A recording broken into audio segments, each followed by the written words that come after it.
ਸਤਿ ਸ਼੍ਰੀ ਅਕਾਲ, ਤੁਸੀਂ ਦੇਖ ਰਹੇ ਹੋ ਦੈਨਿਕ ਸਵੇਰਾ ਟੀਵੀ ਤੇ ਮੈਂ ਹਰਮਨਜੀਤ ਕੌਰ। ਅੱਜ ਦਾ ਦਿਨ ਭਾਰਤ ਹੀ ਨਹੀਂ ਸਗੋਂ ਬਾਕੀ ਨਾਲ ਹੋਰ ਲੱਗਦੇ ਕਈ ਦੇਸ਼ਾਂ ਲਈ ਵੀ ਬਹੁਤ ਹੀ ਮਹੱਤਵਪੂਰਨ ਦਿਨ ਹੈ, ਕਿਉਂਕਿ ਅੱਜ ਦਾ ਦਿਨ 8 ਫਰਵਰੀ 1943 ਦੇ ਵਿੱਚ ਇੱਕ ਜੋ ਸੁਭਾਸ਼ ਚੰਦਰ ਬੋਸ ਹੈ ਉਹਨਾਂ ਨੇ ਇੱਕ ਬਹੁਤ ਹੀ ਅਹਿਮ ਰੋਲ ਨਿਭਾਇਆ ਸੀ ਤੇ ਅੱਜ ਅਸੀਂ ਉਹਨਾਂ ਦੀ ਜੀਵਨੀ ਦੇ ਬਾਰੇ 'ਚ ਹੀ ਗੱਲ ਕਰਾਂਗੇ। ਸਾਡੇ ਪ੍ਰੋਗਰਾਮ ਅੱਜ ਦੇ ਮੁੱਦਾ ਦੇ ਵਿੱਚ ਮੇਰੇ ਨਾਲ ਇੱਥੇ ਮੌਜੂਦ ਨੇ ਮੇਰੇ ਸਹਿਯੋਗੀ ਵਿਨੇ ਰਾਣਾ, ਜਿਨ੍ਹਾਂ ਦੇ ਨਾਲ ਅਸੀਂ ਇਸ ਬਾਰੇ 'ਚ ਗੱਲ ਕਰਾਂਗੇ। ਸਰ, ਅੱਜ ਦੇ ਦਿਨ ਬਾਰੇ 'ਚ ਅਸੀਂ ਗੱਲ ਕਰਾਂਗੇ ਕਿ ਅੱਜ ਦੇ ਦਿਨ ਜੋ ਨੇਤਾ ਜੀ ਸੁਭਾਸ਼ ਚੰਦਰ ਬੋਸ ਸੀ ਉਹ ਆਪਣੇ ਸਫ਼ਰ ਤੇ ਨਿਕਲੇ ਸੀ। ਅੱਜ ਦਾ ਇਹ ਮੁੱਦਾ ਤੁਸੀਂ ਆ ਜਿਹੜਾ ਵਿਸ਼ੇ ਸ਼ਾਮਿਲ ਕੀਤਾ ਹੈ, ਇਹ ਬਹੁਤ ਹੀ ਵਧੀਆ ਵਿਸ਼ਾ ਹੈ, ਕਿਉਂਕਿ ਨੇਤਾ ਜੀ ਸੁਭਾਸ਼ ਚੰਦਰ ਬੋਸ ਵਰਗੇ ਲੋਕ ਯੁਗਾਂ ਦੇ ਵਿੱਚ ਕੋਈ ਇੱਕ ਪੈਦਾ ਹੁੰਦੇ ਨੇ ਤੇ ਨੇਤਾ ਜੀ ਸੁਭਾਸ਼ ਚੰਦਰ ਬੋਸ, ਨੇਤਾ ਜੀ ਆਪਾਂ ਭਾਰਤ ਵਾਸੀ ਉਹਨਾਂ ਨੂੰ ਨੇਤਾ ਜੀ ਕਹਿੰਦੇ ਆ, ਨਾਲ ਬੜੇ ਸਨਮਾਨ ਦੇ ਨਾਲ ਨੇਤਾ ਜੀ ਸੁਭਾਸ਼ ਚੰਦਰ ਬੋਸ। ਵੈਸੇ ਨੇਤਾ ਜੀ ਹੀ ਜ਼ਿਆਦਾ ਕਹਿੰਦੇ ਆ, ਨੇਤਾ ਜੀ ਸੁਭਾਸ਼ ਚੰਦਰ ਬੋਸ ਤੋਂ ਜਦੋਂ ਉਹਨਾਂ ਦਾ ਪੂਰਾ ਨਾਂ ਲੈਣਾ ਹੋਵੇ ਤਾਂ ਨੇਤਾ ਜੀ ਸੁਭਾਸ਼ ਚੰਦਰ ਬੋਸ ਉਹਨਾਂ ਨੂੰ ਕਹਿੰਦੇ। ਅੱਜ ਦੇ ਦਿਨ ਜਦੋਂ 8 ਫਰਵਰੀ 1943 ਦੇ ਵਿੱਚ ਉਹ ਜਾਪਾਨ ਲਈ ਰਵਾਨਾ ਹੋਏ ਸੀਗੇ ਤੇ ਸੈਕੰਡ ਵਰਲਡ ਵਾਰ ਦਾ ਟਾਈਮ ਸੀਗਾ, ਬਹੁਤ ਖਤਰਨਾਕ ਮਾਹੌਲ ਸੀ ਉਸ ਵੇਲੇ। ਤੇ ਕਿਉਂਕਿ ਨੇਤਾ ਜੀ ਸੁਭਾਸ਼ ਚੰਦਰ ਬੋਸ ਅਜਿਹੇ ਇੱਕ ਲੀਡਰ ਰਹੇ ਨੇ ਜਿਹੜੇ ਇਹ ਕਹਿੰਦੇ ਸੀਗੇ, ਆਪਣੇ ਕਈ ਹੋਰ ਜਿਹੜੇ ਆਜ਼ਾਦੀ ਦੇ ਦੀਵਾਨੇ ਲੀਡਰ ਸੀ ਜਿਹੜੇ ਕਹਿੰਦੇ ਸੀਗੇ ਕਿ ਆਜ਼ਾਦੀ ਜਿਹੜੀ ਹੈ, ਸਵਾਧੀਨਤਾ ਜਿਹਨੂੰ ਆਪਾਂ ਕਹਿੰਦੇ ਆ ਹਿੰਦੀ ਦੇ ਵਿੱਚ, ਆਜ਼ਾਦੀ ਜਿਹੜੀ ਆ ਉਹ ਮੰਗ ਕੇ ਨਹੀਂ ਮਿਲ ਸਕਦੀ। ਇਹਦੇ ਲਈ ਤੁਹਾਨੂੰ ਸੰਘਰਸ਼ ਕਰਨਾ ਪੈਣਾ ਔਰ ਲੜਨਾ ਪੈਣਾ। ਲੜਾਈ ਕਿਸੇ ਤਰ੍ਹਾਂ ਦੀ ਵੀ ਹੋ ਸਕਦੀ ਹੈ, ਜਿੱਦਾਂ ਮਹਾਤਮਾ ਗਾਂਧੀ ਸੀਗੇ। ਮਹਾਤਮਾ ਗਾਂਧੀ ਨਾਲ ਨੇਤਾ ਜੀ ਸੁਭਾਸ਼ ਚੰਦਰ ਬੋਸ ਦੇ ਥੋੜ੍ਹੇ ਜਿਹੇ ਮਤਭੇਦ ਆਜ਼ਾਦੀ ਨੂੰ ਲੈ ਕੇ ਰਹੇ ਆ। ਉੱਦਾਂ ਤਾਂ ਨੇਤਾ ਜੀ ਜਿਹੜੇ ਹੈਗੇ ਸੀਗੇ ਸੁਭਾਸ਼ ਚੰਦਰ ਬੋਸ ਮਹਾਤਮਾ ਗਾਂਧੀ ਤੋਂ ਬਹੁਤ ਪ੍ਰਭਾਵਿਤ ਸੀਗੇ। ਉਹਨਾਂ ਦੇ ਕਾਫੀ ਜਿਹੜਾ ਮਤਲਬ ਮਹਾਤਮਾ ਗਾਂਧੀ ਜੀ ਦੀ ਜਿਹੜੀਆਂ ਨੀਤੀਆਂ ਸੀਗੀਆਂ ਉਹਦਾ ਬੜਾ ਪ੍ਰਭਾਵ ਸੀਗਾ ਸੁਭਾਸ਼ ਚੰਦਰ ਬੋਸ ਜੀ ਤੇ। ਲੇਕਿਨ ਆਜ਼ਾਦੀ ਦੀ ਲੜਾਈ ਨੂੰ ਲੈ ਕੇ ਉਹਨਾਂ ਥੋੜ੍ਹੇ ਜਿਹੇ ਮਤਭੇਦ ਸੀਗੇ ਆਪਸ 'ਚ ਦੋਨਾਂ 'ਚ, ਕਿਉਂਕਿ ਇਹ ਕਹਿੰਦੇ ਸੀਗੇ ਕਿ ਨਹੀਂ, ਅਸੀਂ ਹਿੰਸਾ ਨਹੀਂ ਕਰਨੀ, ਅਸੀਂ ਮਾਰ ਕਾਟ ਇਹ ਲੜਨਾ ਲੁੜਨਾ ਨਹੀਂ ਹੈ, ਖੂਨ ਨਹੀਂ ਬਹਾਉਣਾ ਅਸੀਂ, ਤੇ ਸਾਨੂੰ ਆਜ਼ਾਦੀ ਜਿਹੜੀ ਹੈ ਉਹ ਇੱਕ ਡਿਪਲੋਮੈਟਿਕ ਢੰਗ ਨਾਲ ਮਿਲਣੀ ਚਾਹੀਦੀ ਹੈ ਜੀ। ਲੇਕਿਨ ਹੋਰ ਸਾਡੇ ਜਿਹੜੇ ਮਹਾਨ ਸ਼ਹੀਦ ਭਗਤ ਸਿੰਘ ਜੀ ਹੋਏ ਨੇ, ਰਾਜਗੁਰੂ, ਸੁਖਦੇਵ ਤੇ ਚੰਦਰ ਸ਼ੇਖਰ ਆਜ਼ਾਦ, ਹੋਰ ਅਜਿਹੇ ਕਈ, ਮੰਗਲ ਪਾਂਡੇ ਨੇ ਸ਼ੁਰੂ ਕੀਤਾ ਸੀ। ਜਿਹੜਾ ਮੰਗਲ ਪਾਂਡੇ ਨੇ ਸ਼ੁਰੂ ਕੀਤਾ, ਉਹਨਾਂ ਨੇ ਚੁੱਕਿਆ ਹੀ, ਮਤਲਬ ਜਦੋਂ 1857 ਦੇ ਵਿੱਚ ਉਹਨਾਂ ਨੇ ਚੁੱਕ ਕੇ ਹੀ ਬੰਦੂਕ ਸ਼ੁਰੂ ਕੀਤਾ ਸੀ। ਇਹ ਜਿਹੜਾ ਆਜ਼ਾਦੀ ਦਾ ਪਰਚਮ ਮਤਲਬ ਜਿਹੜਾ ਚੁੱਕਿਆ ਸੀ ਉਹਨਾਂ ਨੇ, ਉਹ ਚੁੱਕ ਕੇ ਹੀ ਬੰਦੂਕ ਤੋਂ ਕੀਤਾ ਸੀ ਉਹਨਾਂ ਨੇ। ਤੇ ਇਹ ਅੱਗੇ ਜਾ ਕੇ ਮਹਾਤਮਾ ਗਾਂਧੀ ਜਦੋਂ ਇਸ 'ਚ ਸ਼ਾਮਲ ਹੋਏ ਤਾਂ ਉਹਨਾਂ ਨੇ ਇਹਨੂੰ ਕਿਹਾ ਕਿ ਨਹੀਂ, ਅਸੀਂ ਕਿਸੇ ਤਰ੍ਹਾਂ ਦਾ ਕੋਈ ਹਿੰਸਾ ਨਹੀਂ ਕਰਨੀ ਹੈ, ਅਸੀਂ ਅਹਿੰਸਕ ਢੰਗ ਦੇ ਨਾਲ ਇਸ ਨੂੰ ਆਜ਼ਾਦੀ ਨੂੰ ਹਾਸਲ ਕਰਨਾ।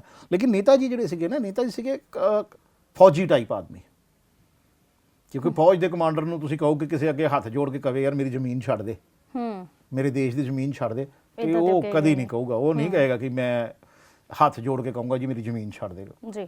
ਉਹ ਤਾਂ ਕਹਿੰਦਾ ਕਿ ਮੇਰੇ ਕੋਲ ਜਿੰਨੇ ਬੰਦੇ ਆ, ਮੈਂ ਇਹਨਾਂ ਦੀ ਸ਼ਹਾਦਤ ਦੇਣ ਨੂੰ ਵਿੱਚ ਹੀ ਮੈਂ ਸ਼ਹਾਦਤ ਦੇਣ ਨੂੰ ਤਿਆਰ ਹਾਂ, ਤਾਂ ਮੈਂ ਤਾਂ ਜ਼ਮੀਨ ਖੋ ਕੇ ਲੈਣੀ ਹੈ। ਤੇ ਇਹ ਸੀਗਾ ਉਹਨਾਂ ਦਾ ਨੇਚਰ, ਤੇ ਮਹਾਤਮਾ ਗਾਂਧੀ ਜੀ ਦਾ ਨੇਚਰ ਥੋੜਾ ਅਲੱਗ ਸੀਗਾ। ਤੇ ਸੁਭਾਸ਼ ਚੰਦਰ ਬੋਸ ਜਦੋਂ ਇਸ ਸਫ਼ਰ ਤੇ ਨਿਕਲੇ ਆ ਨਾ, ਤਾਂ ਉਹਨਾਂ ਨੂੰ ਪਤਾ ਸੀਗਾ ਕਿ ਪਤਾ ਨਹੀਂ ਅਸੀਂ ਪਹੁੰਚ ਪਾਣਾ ਹੈ ਕਿ ਨਹੀਂ ਪਹੁੰਚ ਪਾਣਾ। ਤੇ ਇੱਕ ਪਣਡੁੱਬੀ ਦੇ ਵਿੱਚ ਉਹਨਾਂ ਨੇ ਤਕਰੀਬਨ 3 ਮਹੀਨੇ ਲਗਾਤਾਰ ਸਫ਼ਰ ਕੀਤਾ ਜਾਪਾਨ ਪਹੁੰਚਣ ਵਾਸਤੇ।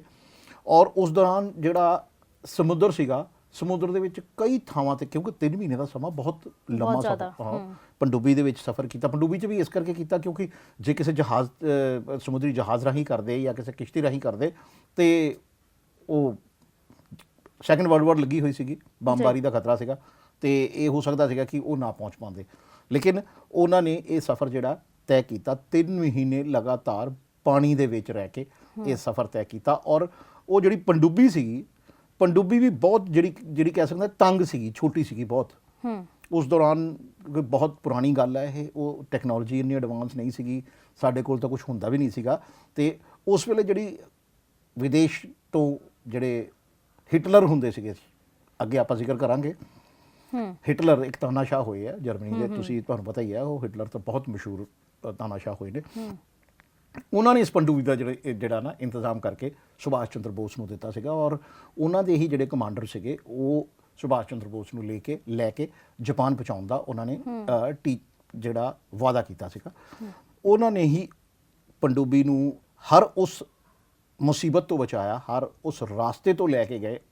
ਉਹ ਕਿਉਂਕਿ ਵਿੱਚੋਂ ਇਸ ਕਰਕੇ ਨਹੀਂ ਲੈ ਕੇ ਗਏ, ਵਿੱਚ ਕਿਉਂਕਿ ਸੈਕੰਡ ਵਰਲਡ ਵਾਰ ਚੱਲ ਰਹੀ ਸੀ ਔਰ ਕਈ ਸਮੁੰਦਰੀ ਜਹਾਜ਼ ਜਿਹੜੇ ਹੈਗੇ ਉਹ ਵੀ ਉਸ ਦੌਰਾਨ ਸਫ਼ਰ ਕਰ ਰਹੇ ਸੀਗੇ, ਅਤੇ ਉਹ ਜਿਹੜੀ ਪਣਡੁੱਬੀ ਹੈਗੀ ਹੈ ਉਹ ਸਮੁੰਦਰ ਦੇ ਐਸੇ ਰਸਤਿਆਂ ਤੋਂ ਜਾਂ ਐਸੇ ਪਾਸਿਆਂ ਤੋਂ ਗਈ ਜਿੱਥੋਂ ਉਹ ਇਹ ਭਣਕ ਨਾ ਲੱਗ ਸਕੇ ਕਿ ਥੱਲੇ ਕੋਈ ਚੀਜ਼ ਚੱਲ ਰਹੀ ਹੈ, ਕਿਉਂਕਿ ਦਿਨ ਵੇਲੇ ਉਹ ਜਿਹੜੀ ਪਣਡੁੱਬੀ ਹੈਗੀ ਹੈ ਉਹ ਸਮੁੰਦਰ ਦੇ ਥੱਲੇ ਚੱਲਦੀ ਸੀਗੀ ਜੀ, ਔਰ ਰਾਤ ਕੇ ਵੇਲੇ ਉਹ ਸਮੁੰਦਰ ਦੇ ਥੋੜ੍ਹੇ ਉੱਪਰ ਜਿਹੜੀ ਉਹਦਾ ਹੈੱਡ ਹੁੰਦਾ ਪਣਡੁੱਬੀ ਦਾ, ਜਿਹਦੇ 'ਚ ਆਪਾਂ ਪੈਰੀਸਕੋਪ ਦੇ ਵਿੱਚੋਂ ਦੇਖਿਆ ਜਾਂਦਾ ਕਿ ਕੌਣ ਕਿੱਥੋਂ ਆ ਰਿਹਾ, ਉਹ ਹੈੱਡ ਜਿਹੜਾ ਹੈ ਉਹ ਉੱਪਰ ਆ ਜਾਂਦਾ ਸੀਗਾ। ਅਤੇ ਉਦੋਂ ਨੇਤਾ ਜੀ ਪਣਡੁੱਬੀ ਇੰਨੀ ਕੁ ਮਤਲਬ ਤੰਗ ਸੀਗੀ ਕਿ ਉਹਦੇ 'ਚ 6 ਬੰਦੇ ਸਿਰਫ ਜੀ ਇੱਕ ਟੇਬਲ ਦੇ ਆਸੇ-ਪਾਸੇ ਬਿਲਕੁਲ ਜੁੜ ਕੇ ਬੈਠ ਸਕਦੇ ਸੀਗੇ। ਤੁਰਨਾ ਫਿਰਨਾ ਤਾਂ ਬਹੁਤ ਦੂਰ ਦੀ ਗੱਲ, ਜੁੜ ਕੇ ਬੈਠ ਸਕਦੇ ਸੀ। ਤੁਸੀਂ ਦੇਖੋ ਕਿ ਜਦੋਂ ਐਡਾ ਲੰਮਾ ਸਫ਼ਰ ਕਰਨਾ ਹੋਵੇ ਤਾਂ ਕਿੰਨਾ ਮੁਸ਼ਕਿਲ ਹੈ। ਕੋਈ 3 ਮਹੀਨੇ ਦਾ ਸਫ਼ਰ ਇੰਨੀ ਮੁਸ਼ਕਿਲ ਦੇ ਨਾਲ ਕੱਟਣਾ। ਔਰ ਪਣਡੁੱਬੀ ਦੀ ਜਿਹੜੀ ਹਾਲਤ ਹੈ ਨਾ ਉਹ ਵੀ ਕੋਈ ਬਹੁਤ ਵਧੀਆ ਨਹੀਂ ਸੀਗੀ, ਖਸਤਾ ਹਾਲ 'ਚ ਸੀਗੀ ਉਹ। ਕਿਉਂਕਿ ਜਦੋਂ ਤੁਸੀਂ ਕਿਸੇ ਕੋਲੋਂ ਮਦਦ ਮੰਗਦੇ ਹੋ, ਪਤਾ ਸੀਗਾ ਕਿ ਬ੍ਰਿਟੇਨ ਜਿਹੜੀ ਹੈਗੀ, ਬ੍ਰਿਟਿਸ਼ ਆਰਮੀ ਹੈ ਜਿਹੜੀ, ਉਹਨਾਂ ਦੇ ਖਿਲਾਫ ਇਹ ਲੀਡਰ ਚੱਲ ਰਿਹਾ ਹੈ, ਅਤੇ ਜਿਹੜੇ ਦੇਸ਼ ਨੇ ਮਦਦ ਕਰਨੀ ਹੈ ਉਹਨਾਂ ਦੀ ਪਾਲਿਸੀ ਹੋ ਸਕਦਾ ਹੈ ਕਿ ਬੇਸ਼ੱਕ ਬ੍ਰਿਟਿਸ਼ ਆਰਮੀ ਦੇ ਖਿਲਾਫ ਹੋਵੇ, ਲੇਕਿਨ ਇਹ ਵੀ ਜ਼ਰੂਰੀ ਨਹੀਂ ਹੈ ਕਿ ਬ੍ਰਿਟਿਸ਼ ਆਰਮੀ ਦੇ ਖਿਲਾਫ ਨੇ ਤਾਂ ਭਾਰਤ ਦੇ ਹੱਕ 'ਚ ਹੀ ਹੋਣਗੇ।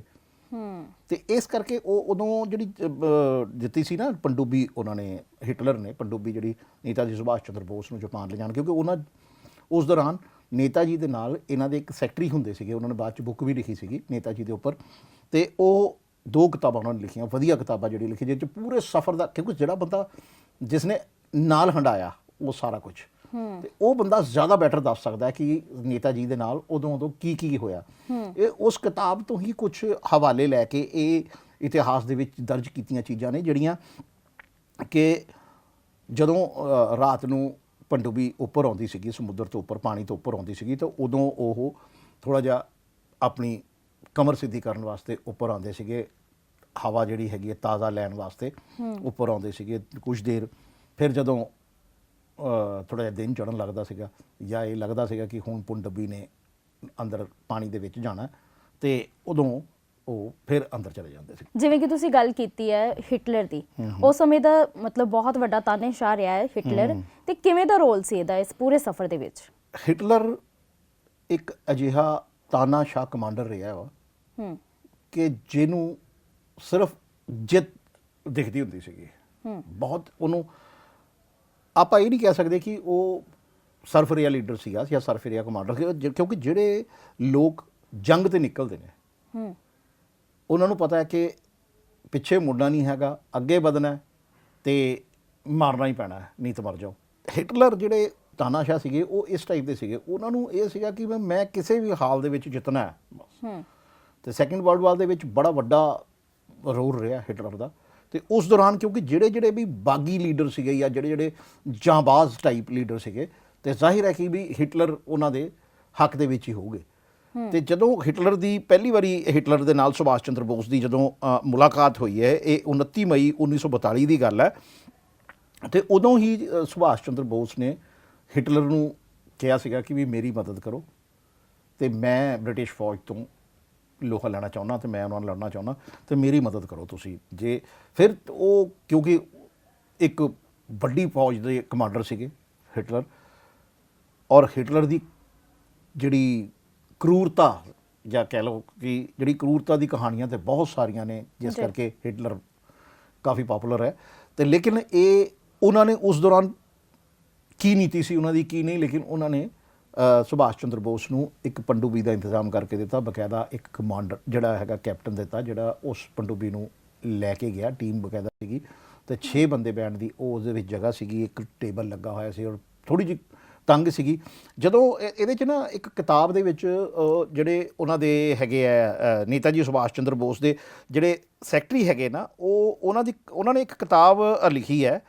ਉਸ ਕਿਤਾਬ ਦੇ ਵਿੱਚ ਇਹ ਲਿਖਿਆ ਗਿਆ ਕਿ ਜਦੋਂ ਅਸੀਂ ਅੰਦਰ ਵੜੇ ਹਾਂ ਨਾ ਪਣਡੁੱਬੀ ਦੇ ਵਿੱਚ, ਅਤੇ ਉਹਦੇ 'ਚ ਡੀਜ਼ਲ ਦੀ ਬੜੀ ਗੰਧ ਜਿਹਨੂੰ ਆਪਾਂ ਕਹਿੰਦੇ ਉਹਨੂੰ ਤੁਸੀਂ ਖੁਸ਼ਬੂ ਕਹਿ ਲਓ, ਬਦਬੂ ਕਹਿ ਲਓ, ਕੁਝ ਕਹਿ ਲਓ, ਡੀਜ਼ਲ ਦੀ ਇੱਕ ਗੰਧ ਜਿਹੜੀ ਨਾ ਅੰਦਰ ਭਰੀ ਹੋਈ ਸੀ, ਤਾਂ ਐਂ ਲੱਗ ਰਿਹਾ ਜਿੱਦਾਂ ਕੋਈ ਟੈਂਕੀ ਲੀਕ ਨਹੀਂ ਕਰਦੀ ਹੁੰਦੀ। ਅੱਛਾ।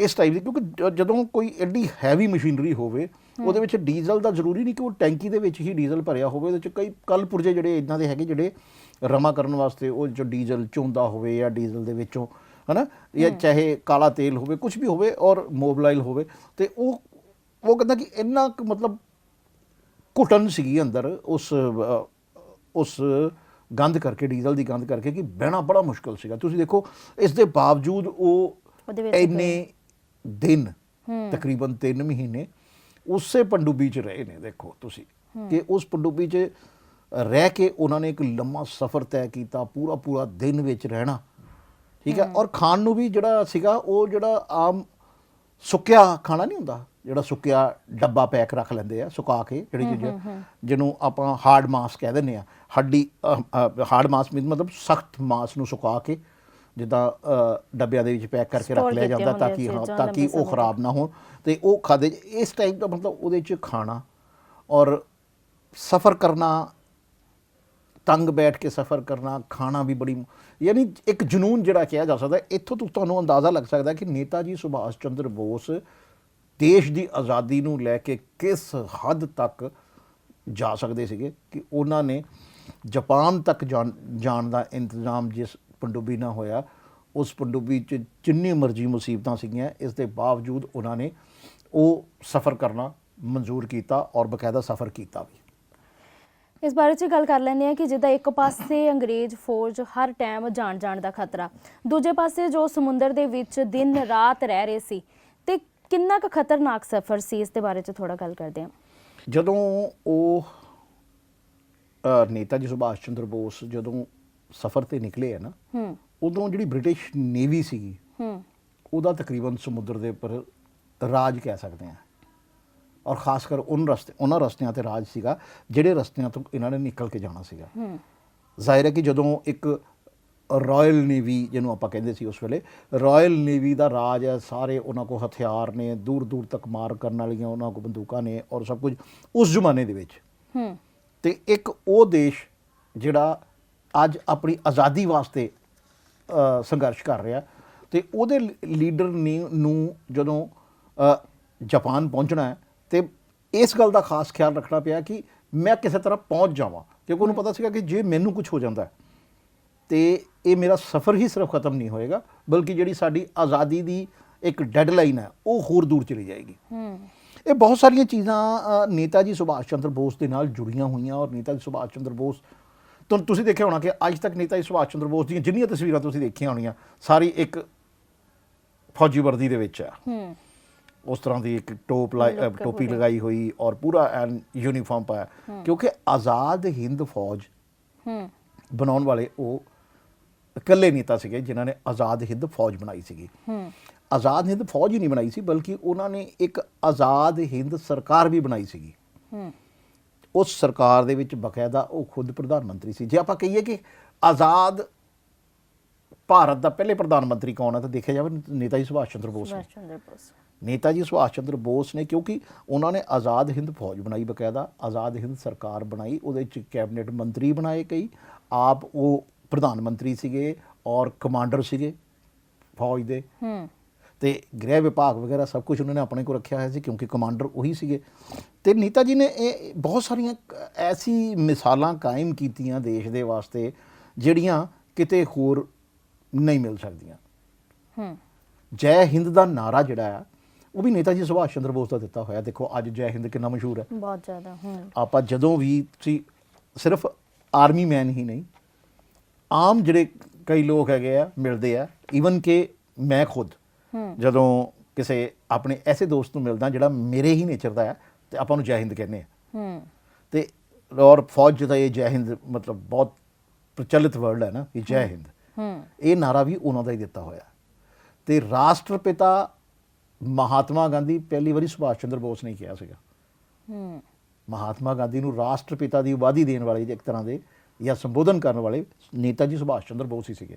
ਨੇਤਾ ਜੀ ਸੁਭਾਸ਼ ਚੰਦਰ ਬੋਸ ਬੇਸ਼ੱਕ ਆਜ਼ਾਦੀ ਦੀ ਲੜਾਈ ਦੇ ਮਾਮਲੇ ਦੇ ਵਿੱਚ ਮਾੜੇ ਮੋਟੇ ਮਤਭੇਦ ਮਹਾਤਮਾ ਸੁਭਾਅ ਗਾਂਧੀ ਜੀ ਨਹੀਂ ਨਾਲ ਰੱਖਦੇ ਸੀਗੇ। ਸੁਭਾਅ ਦਾ ਮੇਲ ਜੋਲ ਹਾਂ ਨਹੀਂ ਮੇਲ ਸੀ। ਨਹੀਂ ਸੀਗਾ, ਲੇਕਿਨ ਇਸ ਦੇ ਬਾਵਜੂਦ ਉਹ ਉਹਨਾਂ ਦੀ ਬਹੁਤ ਰਿਸਪੈਕਟ ਕਰਦੇ ਸੀ, ਉਹਨਾਂ ਦੀਆਂ ਨੀਤੀਆਂ ਨੂੰ ਮੰਨਦੇ ਸੀਗੇ ਔਰ ਉਹਨਾਂ ਨੇ ਹੀ ਪਹਿਲੀ ਵਾਰੀ ਮਹਾਤਮਾ ਗਾਂਧੀ ਜੀ ਨੂੰ ਮਹਾਤਮਾ ਗਾਂਧੀ ਕਿਹਾ ਸੀਗਾ।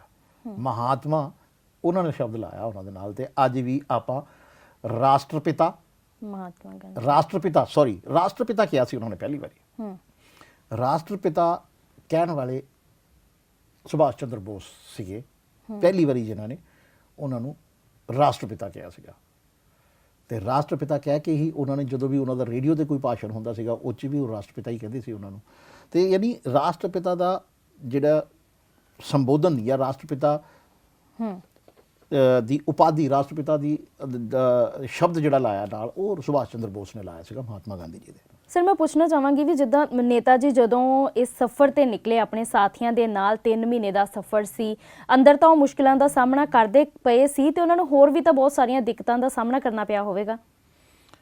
ਜਦੋਂ ਸੁਭਾਸ਼ ਚੰਦਰ ਬੋਸ ਉਹਨਾਂ ਦੀ ਪਣਡੁੱਬੀ ਜਿਹੜੀ ਹੈਗੀ ਨਾ, ਇਹ ਦਕਸ਼ਿਣ ਅਫਰੀਕਾ ਜਿਹੜਾ ਹੈਗਾ ਉਹਦਾ ਇੱਕ ਪੋਰਟ ਸੀਗਾ, ਜਦੋਂ ਉੱਥੇ ਪਹੁੰਚੀ ਨਾ ਤੇ ਜਿਹੜੇ ਉਹਦੇ ਕਮਾਂਡਰ ਸੀਗੇ ਮੁਸੇਨਬਰਗ, ਉਹਦੇ ਕਮਾਂਡਰ ਸੀਗੇ, ਉਹਨਾਂ ਨੇ ਜਦੋਂ ਆਪਣੀ ਪੈਰੀਸਕੋਪ ਦੇ ਨਾਲ ਸਰਚ ਕੀਤਾ, ਇੱਧਰ ਉੱਧਰ ਨਜ਼ਰ ਘੁਮਾਈ ਸਮੁੰਦਰ ਦੇ ਵਿੱਚ, ਤੇ ਉਹਨੂੰ ਦੂਰੋਂ ਨਾ ਇੱਕ ਬ੍ਰਿਟਿਸ਼ ਜਹਾਜ਼ ਜਿਹੜਾ ਹੈਗਾ ਮਾਲਵਾਹਕ ਸੀਗਾ, ਵੱਡਾ ਜਹਾਜ਼ ਸੀਗਾ, ਤੇ ਉਹ ਆਪਣੇ ਵੱਲ ਵੱਧਦੇ ਦੇਖਿਆ। ਤੇ ਹਾਲਾਂਕਿ ਉਹਨੇ ਅਟੈਕ ਤਾਂ ਕੀ ਕਰਨਾ ਸੀਗਾ, ਲੇਕਿਨ ਕਿਉਂਕਿ ਜੇ ਉਹਨਾਂ ਦੇ ਨੇੜੇ ਆ ਜਾਂਦਾ ਔਰ ਇਹ ਪਤਾ ਲੱਗ ਜਾਂਦਾ ਕਿ ਇਹ ਪਣਡੁੱਬੀ ਜਿਹੜੀ ਹੈਗੀ ਹੈ ਇਹ, ਤੇ ਜ਼ਾਹਿਰ ਹੈ ਕਿ ਉਹ ਖਤਰੇ 'ਚ ਤਾਂ ਪੈ ਹੀ ਸਕਦੇ ਸੀ ਨਾ। ਤੇ ਫਿਰ ਉਹ ਜਿਹੜਾ ਕਮਾਂਡਰ ਸੀਗਾ ਨਾ, ਉਹਨੇ ਜਿਹੜੀ ਉਹਨਾਂ ਦੀ ਟੀਮ ਇੱਕ ਹੁੰਦੀ ਹੈ ਨਾਲ, ਉਹਨਾਂ ਨੇ ਅਟੈਕ ਕਰਨ ਦਾ ਹੁਕਮ ਦਿੱਤਾ ਤੇ ਉਸ ਜਹਾਜ਼ ਤੇ ਅਟੈਕ ਕੀਤਾ ਤੇ ਉਹ ਜਹਾਜ਼ ਨੂੰ ਇਹਨਾਂ ਨੇ ਡੁਬੋ ਦਿੱਤਾ। ਇਹ ਕਿਉਂਕਿ ਇਹਨਾਂ ਨੇ ਸਫ਼ਰ ਪੂਰਾ ਕਰਨਾ ਸੀਗਾ, ਅੱਗੇ ਦੀ ਜਿਹੜੀ ਪਲੈਨਿੰਗ ਸੀਗੀ ਜਾ ਕੇ ਉੱਥੇ ਜਾਪਾਨ ਦੇ ਵਿੱਚ ਹੋਣੀ ਸੀਗੀ, ਤੇ ਉਹ ਬਹੁਤ ਜ਼ਰੂਰੀ ਸੀ। ਤੇ ਜਾਪਾਨ ਉਸੇ ਪੋਰਟ ਤੋਂ ਇਹਨਾਂ ਨੇ ਫਿਰ ਸੋਚਿਆ ਕਿ ਯਾਰ ਕਿਉਂ ਨਾ ਇਹ ਪਣਡੁੱਬੀ ਜਿਹੜੀ ਹੈ, ਵਾਹਨ ਜਿਹੜਾ ਕਿਹਾ ਜਾ ਸਕਦਾ ਕਿ ਸਮੁੰਦਰ ਦੇ ਵਿੱਚ ਵਾਹਨ ਹੈਗਾ, ਉਹ ਬਦਲ ਲਿਆ ਜਾਵੇ। ਇਹ ਜਿਹੜੇ ਆ ਉਹਨਾਂ ਦੇ ਜਿਹੜੇ ਹੈਗੇ ਆ ਸੈਕਟਰੀ ਸੁਭਾਸ਼ ਚੰਦਰ ਬੋਸ ਜਿਹੜੇ ਸੈਕਟਰੀ ਸੀਗੇ ਆਬਿਦ, ਇਹ ਉਹਨਾਂ ਨੇ ਬਕਾਇਦਾ ਜ਼ਿਕਰ ਕੀਤਾ, ਆਪਣੀ ਕਿਤਾਬ ਦੇ ਵਿੱਚ ਵੀ ਜ਼ਿਕਰ ਕੀਤਾ। ਔਰ ਜੋ ਹੁੰਦਾ ਕੀ ਹੈ ਕਿ ਜਦੋਂ ਅਜਿਹੇ ਕਿੱਸੇ ਹੁੰਦੇ, ਜਿਹਨੂੰ ਆਪਾਂ ਕਹਿ ਸਕਦੇ ਹਾਂ, ਇਹ ਜਿਹੜੀ, ਕਿਉਂਕਿ ਇਹ ਪੂਰੀ ਇੱਕ ਸਟੋਰੀ ਹੈ ਆਪਣੇ ਆਪ ਦੇ ਵਿੱਚ, ਇੱਕ ਸਟੋਰੀ, ਤੇ ਉਹਦੇ ਵਿੱਚ ਜਾਂ ਤਾਂ ਉਸ ਸਟੋਰੀ ਦੇ ਵਿੱਚ ਸ਼ਾਮਲ ਕੋਈ ਕਰੈਕਟਰ ਜਿਹੜਾ ਹੈਗਾ ਉਹ ਬਾਹਰ ਨਿਕਲ ਕੇ ਇਹ ਦੱਸਦਾ ਹੈ, ਜੇ ਉਹ ਜੀਵਿਤ ਰਹਿ ਗਿਆ ਹੋਵੇ ਤੇ ਉਹ ਦੱਸਦਾ ਹੈ ਆਪਣੇ ਕਰੀਬੀਆਂ ਨੂੰ, ਉਹਦੇ ਕਰੀਬੀ ਹੋਰਾਂ ਨੂੰ ਦੱਸਦੇ ਆ, ਜਾਂ ਉਹਦੇ ਕਰੀਬੀ ਕੋਈ ਕਿਤਾਬ ਛਾਪ ਦਿੰਦੇ ਜਾਂ ਕੋਈ। ਲੇਕਿਨ ਇਹਨਾਂ ਦੇ ਜਿਹੜੇ ਉਹਨਾਂ ਦੇ ਸੁਭਾਸ਼ ਚੰਦਰ ਬੋਸ ਦੇ ਜਿਹੜੇ ਸੈਕਟਰੀ ਸੀਗੇ, ਉਹਨਾਂ ਨੇ ਇਹ ਚੀਜ਼ ਬਕਾਇਦਾ ਕਿਤਾਬ ਲਿਖੀ ਔਰ ਉਹਦੇ ਵਿੱਚ ਕੱਲੀ ਚੀਜ਼ ਲਿਖੀ ਕਿ ਉਸ ਦੌਰਾਨ ਹੋਇਆ ਕੀ ਹੈ। ਇਹ ਘਟਨਾ ਵੀ, ਇਸ ਘਟਨਾ ਦਾ ਵੀ ਉਹਦੇ ਵਿੱਚ ਜ਼ਿਕਰ ਹੈਗਾ ਕਿਤਾਬ ਦੇ ਵਿੱਚ, ਕਿ ਉਹਨਾਂ ਨੇ ਉਸ ਜਹਾਜ਼ ਤੇ ਅਟੈਕ, ਮਤਲਬ ਤਕਰੀਬਨ 8000 ਟਨ ਵਜਨੀ ਜਹਾਜ਼ ਉਹ ਸੀਗਾ, ਮਾਲਵਾਹਕ ਜਹਾਜ਼, ਜਿਹਦੇ ਉੱਪਰ ਹਮਲਾ ਜਿਹੜਾ ਇਹਨਾਂ ਵੱਲ ਵੱਧ ਰਿਹਾ ਸੀਗਾ। ਕਿਉਂਕਿ ਮੈਂ ਤੁਹਾਨੂੰ ਪਹਿਲਾਂ ਵੀ ਕਿਹਾ ਕਿ ਹੋ ਸਕਦਾ ਹੈ ਕਿ ਵੀ ਉਹ ਜਹਾਜ਼ ਆਪਣੇ ਰੂਟੀਨ ਸਫ਼ਰ ਦੇ ਵਿੱਚ ਹੋਵੇ, ਲੇਕਿਨ ਕਿਉਂਕਿ ਇਹ ਇੱਕ ਗੁਪਤ ਸਫ਼ਰ ਕਰ ਰਹੇ ਸੀਗੇ, ਇਸ ਕਰਕੇ ਇਹਨਾਂ ਨੂੰ ਕਿਸੇ ਵੀ ਨਜ਼ਰ ਤੋਂ ਬਚਣਾ ਜ਼ਰੂਰੀ ਸੀ, ਰਿਸਕ ਨਹੀਂ ਲੈ ਸਕਦੇ ਸੀ ਕਿਸੇ ਵੀ ਤਰ੍ਹਾਂ ਦੇ ਸੀਗੇ। ਇਸ ਕਰਕੇ ਉਹਨਾਂ ਨੇ ਉਹਦੇ ਤੇ ਅਟੈਕ ਕੀਤਾ ਔਰ ਉਹ ਜਹਾਜ਼ ਜਿਹੜਾ ਉਹ ਡੁਬੋ ਦਿੱਤਾ ਇਹਨਾਂ ਨੇ। ਜਿਵੇਂ ਸਰ ਤੁਸੀਂ ਗੱਲ ਕਰ ਰਹੇ ਹੋ ਕਿ ਜਿਹੜੀ ਪਣਡੁੱਬੀ ਸੀ ਉਹ ਬੜੀ ਖਸਤਾ ਹਾਲਤ ਦੀ ਹੈਗੀ ਸੀ, ਪਰ ਇਤਿਹਾਸ ਦੇ ਵਿੱਚ ਇੱਕ ਇਹ ਵੀ ਗੱਲ ਲਿਖੀ ਹੋਈ ਹੈ ਨਾ ਕਿ ਇਹਨਾਂ ਨੇ ਰਸਤੇ ਦੇ ਵਿੱਚ ਇੱਕ ਜਾਪਾਨੀ ਜਿਹੜੀ ਪਣਡੁੱਬੀ ਹੈ ਉਹ ਵੀ ਸ਼ਿਫਟ ਕੀਤੀ, ਉਹਦੇ ਅੰਦਰ ਗਏ ਨੇ ਬਾਅਦ ਵਿੱਚ। ਹਾਂ ਬਿਲਕੁਲ, ਦੇਖੋ ਜਦੋਂ ਅਪ੍ਰੈਲ ਦੇ ਤਕਰੀਬਨ ਆਖਰੀ ਹਫ਼ਤੇ ਦੇ ਵਿੱਚ ਇਹਨਾਂ ਨੇ ਇਸ ਪਣਡੁੱਬੀ ਤੋਂ ਇੱਕ ਜਾਪਾਨੀ ਪਣਡੁੱਬੀ ਦੇ ਵਿੱਚ ਆਪਣੇ ਆਪ ਨੂੰ ਸ਼ਿਫਟ ਕੀਤਾ, ਕਿਉਂਕਿ ਇਹ ਥੋੜ੍ਹੀ ਹਾਲਤ ਠੀਕ ਨਹੀਂ ਸੀ ਪਣਡੁੱਬੀ ਦੀ, ਇਸ ਕਰਕੇ ਇਹ ਜਾਪਾਨੀ ਪਣਡੁੱਬੀ ਤੇ ਸ਼ਿਫਟ ਹੋਏ ਔਰ ਆਪਣੇ ਜਿਹੜਾ ਅਗਲਾ ਸਫ਼ਰ, ਕਿਉਂਕਿ 3 ਮਹੀਨੇ ਇਹ ਉਸ ਸਫ਼ਰ 'ਚ ਰਹੇ ਨੇ। 8 ਫਰਵਰੀ ਨੂੰ ਜਿਹੜੇ ਆ, ਫਰਵਰੀ, ਮਾਰਚ, ਅਪ੍ਰੈਲ, ਤਕਰੀਬਨ ਲਾਸਟ ਹੀ ਸਫ਼ਰ ਸੀ, ਕਿਉਂਕਿ ਜਾਪਾਨ ਹੀ ਜਾਣਾ ਸੀ ਤਾਂ ਜਾਪਾਨੀ ਪਣਡੁੱਬੀ ਸੀਗੀ ਉਹ। ਤੇ ਜਾਪਾਨੀ ਪਣਡੁੱਬੀ 'ਚ ਜਦੋਂ ਇਹ ਸਵਾਰ ਹੋਏ ਤੇ ਜਦੋਂ ਉਹ ਪਣਡੁੱਬੀ ਜਾਪਾਨ ਪਹੁੰਚੀ ਹੈ ਤੇ ਉੱਥੇ ਦੋਵੇਂ ਦੇਸ਼ਾਂ ਦੇ ਝੰਡੇ ਜਿਹੜੇ ਹੈਗੇ ਆ ਉਹ ਦਿਖਾ ਕੇ ਉਹਨਾਂ ਨੇ ਲਹਿਰਾ ਕੇ ਸਭ ਕੁਝ ਠੀਕ ਹੋਣ ਦਾ ਸੰਕੇਤ ਦਿੱਤਾ ਤੇ ਉੱਥੇ ਬੜਾ ਇਹਨਾਂ ਦਾ ਸਨਮਾਨ ਕੀਤਾ ਗਿਆ। ਇਸ ਦੌਰਾਨ ਇਸ ਪਣਡੁੱਬੀ ਦੇ ਵਿੱਚ ਉਹਨਾਂ ਨੂੰ ਸੁਵਿਧਾਵਾਂ ਦਾ ਬਹੁਤ ਖਿਆਲ ਰੱਖਿਆ ਗਿਆ ਜਿਹੜਾ ਹੈਗਾ ਨਾ ਸੁਭਾਸ਼ ਜੋ ਚੰਦਰ ਬੋਸ ਮੁਸ਼ਕਿਲਾਂ ਦਾ, ਉਹਨਾਂ ਨੇ ਹਾਂ, ਪਹਿਲਾਂ ਤੈਅ ਜੋ ਕੀਤੀਆਂ ਪਹਿਲਾਂ ਸੀ। ਹਾਂ ਮੁਸ਼ਕਿਲਾਂ ਝੇਲ ਕੇ ਆਏ ਸੀਗੇ, ਉਹਦਾ ਬੜਾ ਕਮਾਂਡਰ ਨੇ ਜਿੱਦਾਂ ਆਪਣੇ ਕੈਬਿਨ ਦੇ ਵਿੱਚ ਇਹਨਾਂ ਨੂੰ ਜਗ੍ਹਾ ਦਿੱਤੀ, ਬਹੁਤ ਰਿਸਪੈਕਟਫੁਲੀ ਉਹਨਾਂ ਨੂੰ ਬਿਠਾਇਆ ਔਰ ਜਿਹੜਾ ਇੰਡੀਅਨ ਫੂਡ ਸੀਗਾ, ਭਾਰਤੀ ਖਾਣਾ ਸੀਗਾ, ਉਹ ਪਰੋਸਿਆ। ਮਤਲਬ ਧਿਆਨ ਰੱਖਿਆ ਗਿਆ ਸਪੈਸ਼ਲੀ ਕਿ ਇਸ ਲੀਡਰ ਦਾ ਜਾਪਾਨ ਪਹੁੰਚਣਾ ਬਹੁਤ ਜ਼ਰੂਰੀ ਹੈ, ਕਿਉਂਕਿ ਇੱਕ ਕੂਟਨੀਤੀ ਦੇ ਮੁਤਾਬਕ ਇਹਨਾਂ ਨੇ ਜਿਹੜੀ ਅੱਗੇ ਦੀ ਕਾਰਵਾਈ ਸੀਗੀ ਬ੍ਰਿਟਿਸ਼ ਫੌਜ ਦੇ ਖਿਲਾਫ, ਉਹ ਜਾਪਾਨ ਦੇ ਨਾਲ ਹੀ ਮਿਲ ਕੇ ਤੈਅ ਕਰਨੀ ਸੀ, ਜਿਸ ਕਰਕੇ ਸੁਭਾਸ਼ ਚੰਦਰ ਬੋਸ ਦਾ ਉੱਥੇ ਪਹੁੰਚਣਾ ਬਹੁਤ ਜ਼ਰੂਰੀ ਸੀਗਾ। ਸਰ ਜਿਵੇਂ ਗੱਲ ਕੀਤੀ ਕਿ ਜੋ ਸੁਭਾਸ਼ ਚੰਦਰ ਬੋਸ ਨੇ, ਇਹਨਾਂ ਨੇ ਜਿਹੜੀ ਆਪਣੀ ਪਣਡੁੱਬੀ ਹੈ ਚੇਂਜ ਕੀਤੀ, ਬਾਅਦ ਵਿੱਚ ਸ਼ਿਫਟ ਹੋਇਆ ਦੂਸਰੀ ਦੇ ਵਿੱਚ, ਤੇ ਕਿਵੇਂ ਇਹਨਾਂ ਨੂੰ ਕੋਈ ਸਿਗਨਲ ਮਿਲਿਆ ਸੀਗਾ ਚੇਂਜ ਕਰਨ ਤੋਂ ਪਹਿਲਾਂ ਕਿ ਕੋਈ ਜਿਹੜੀ ਪਣਡੁੱਬੀ ਹੈ ਸੇਫ ਹੈ? ਕਿਉਂਕਿ ਜਿਵੇਂ ਉਹਨਾਂ ਤੇ ਪਹਿਲਾਂ ਹੀ ਖਤਰਾ ਬਣਿਆ ਹੋਇਆ ਸੀ, ਉਹਨਾਂ ਨੂੰ ਤੁਸੀਂ ਦੱਸਿਆ ਕਿ ਰਸਤੇ ਦੇ ਵਿੱਚ ਜਹਾਜ਼ ਆਇਆ ਜਿਹਨੂੰ ਇਹਨਾਂ ਨੇ ਜਿੱਤੇ ਹਮਲਾ ਵੀ ਕੀਤਾ। ਨਹੀਂ, ਐਸਾ ਕੋਈ ਸੰਕੇਤ ਨਹੀਂ ਮਿਲਿਆ। ਮੈਂ ਤੁਹਾਨੂੰ ਦੱਸਦਾ ਉਹਦੇ 'ਚ ਹੋਇਆ ਕੀ ਸੀਗਾ। ਜਦੋਂ ਜਿਹੜੀ ਪਣਡੁੱਬੀ 'ਚ ਇਹ ਸਵਾਰ ਸੀਗੇ, ਉਹ ਪਣਡੁੱਬੀ ਇੱਕ ਥਾਂ ਤੇ ਇਹਨਾਂ ਨੂੰ ਜਦੋਂ ਰੋਕੀ ਤੇ ਉਸ ਤੋਂ ਬਾਅਦ ਉਹ ਹਿੱਲੀ ਨਹੀਂ ਉੱਥੋਂ, ਕੋਈ ਖਰਾਬੀ ਆ ਗਈ ਹੋਣੀ ਜਾਂ ਕੁਝ ਹੋਣਾ, ਤੇ ਉਹ ਪਣਡੁੱਬੀ ਜਿਹੜੀ ਆ ਉਹ ਉੱਥੋਂ ਹਿੱਲ ਨਹੀਂ ਰਹੀ ਸੀ। ਤੀਜਾ ਦਿਨ ਚੜਨ ਵਾਲਾ ਹੋ ਗਿਆ ਸੀਗਾ, ਤੀਜਾ ਦਿਨ ਵੀ ਮਤਲਬ ਢਲਣ ਵਾਲਾ ਹੋ ਗਿਆ ਸੀਗਾ। ਤੀਜੇ ਦਿਨ ਦਾ ਸੂਰਜ ਜਿਹੜਾ ਉਹ ਢਲਣ ਵਾਲਾ ਹੋ ਗਿਆ ਸੀਗਾ। ਫਿਰ ਜਿਹੜਾ ਕੈਪਟਨ ਹੈ ਨਾ, ਕੈਪਟਨ ਨੇ ਕੁਝ ਕਿਲੋਮੀਟਰ ਦਾ ਸਫ਼ਰ ਰਹਿ ਗਿਆ ਸੀਗਾ, ਤੇ ਉਹਨੇ ਦੇਖਿਆ ਕਿ ਇੱਕ ਪਣਡੁੱਬੀ ਕੁਝ ਦੂਰੀ ਤੇ ਹੈਗੀ ਹੈ, ਤੇ ਉਹਨੇ ਬਕਾਇਦਾ ਇੱਕਦਮ ਆਪਣੇ ਕੈਬਿਨ ਚੋਂ ਬਾਹਰ ਨਿਕਲਿਆ, ਆਪਣੇ ਸਹਿਯੋਗੀ ਨਾਲ ਕੁਝ ਗੱਲ ਕੀਤੀ, ਉਹਨੇ ਮੋਢੇ ਤੇ ਹੱਥ ਰੱਖ ਕੇ ਉਹਦੇ ਕੁਝ ਗੱਲ ਕੀਤੀ, ਤੇ ਜਿਹੜੀ ਸੁਭਾਸ਼ ਚੰਦਰ ਬੋਸ ਜੀ ਨੂੰ ਤਾਂ ਨਹੀਂ ਸੀ ਸੁਣ ਸਕਦੀ, ਥੋੜੀ ਦੂਰੀ ਸੀਗੀ, ਲੇਕਿਨ ਉਹਨਾਂ ਨੇ ਦੇਖਦੇ ਦੇਖਦੇ ਉਹਦੇ 'ਚ ਬਿਲਕੁਲ ਸਮੁੰਦਰ ਉਫਾਨ ਤੇ ਸੀਗਾ ਉਸ ਵੇਲੇ। ਕੈਪਟਨ ਤੇ ਉਹਦੇ ਜਿਹੜੇ ਸਹਿਯੋਗੀ ਸੀਗੇ ਉਹਨਾਂ ਨੇ ਸਮੁੰਦਰ 'ਚ ਛਾਲ ਮਾਰ ਦਿੱਤੀ, ਤੇ ਕਾਫੀ ਦੂਰ ਤੱਕ ਤੈਰਨ ਤੋਂ ਬਾਅਦ ਉਹ ਉਸ ਪਣਡੁੱਬੀ ਤੱਕ ਗਏ। ਉੱਥੋਂ ਇੱਕ ਰਬੜ ਦੀ ਬੋਟ ਲੈ ਕੇ ਆਏ ਬਕਾਇਦਾ। ਉਦੋਂ ਰਬੜ ਦੀ ਬੋਟ ਜਿਹੜੀ ਹੈਗੀ ਹੈ ਉਹ ਪਣਡੁੱਬੀਆਂ ਦੇ ਵਿੱਚ ਇੱਕ ਦੂਜੇ ਨੂੰ ਇੱਧਰ ਉੱਧਰ ਲਿਜਾਣ ਵਾਸਤੇ ਉਹ ਹੁੰਦੀ ਛੋਟੀ ਬੋਟ ਹੁੰਦੀ ਸੀਗੀ, ਉਹ ਰਬੜ ਦੀ ਬੋਟ ਹੁੰਦੀ ਸੀ, ਉਹ ਡੁੱਬਣ ਦੇ ਚਾਂਸਸ ਬਹੁਤ ਘੱਟ ਹੁੰਦੇ ਸੀਗੇ। ਉਹ ਰਬੜ ਦੀ ਬੋਟ ਲੈ ਕੇ ਉਹ ਆਏ, ਉਹਦੇ 'ਚ ਨੇਤਾ ਜੀ ਸੁਭਾਸ਼ ਚੰਦਰ ਬੋਸ ਨੂੰ ਬਕਾਇਦਾ ਬਿਠਾਇਆ, ਉਹਨਾਂ ਦੇ ਸੈਕਟਰੀ ਨੂੰ ਬਿਠਾਇਆ ਔਰ ਦੂਜੀ ਪਣਡੁੱਬੀ 'ਚ ਉਹਨਾਂ ਨੂੰ ਸ਼ਿਫਟ ਕੀਤਾ, ਕਿਉਂਕਿ ਉਹ ਪਣਡੁੱਬੀ ਉਸ ਜ਼ਮਾਨੇ ਦੀ ਲੇਟੈਸਟ ਮਾਡਲ ਦੀ ਸੀਗੀ, ਤੇ ਉਹ ਪਣਡੁੱਬੀ ਦੇ ਜ਼ਰੀਏ ਹੀ ਉਹ ਜਾਪਾਨ ਪਹੁੰਚੇ।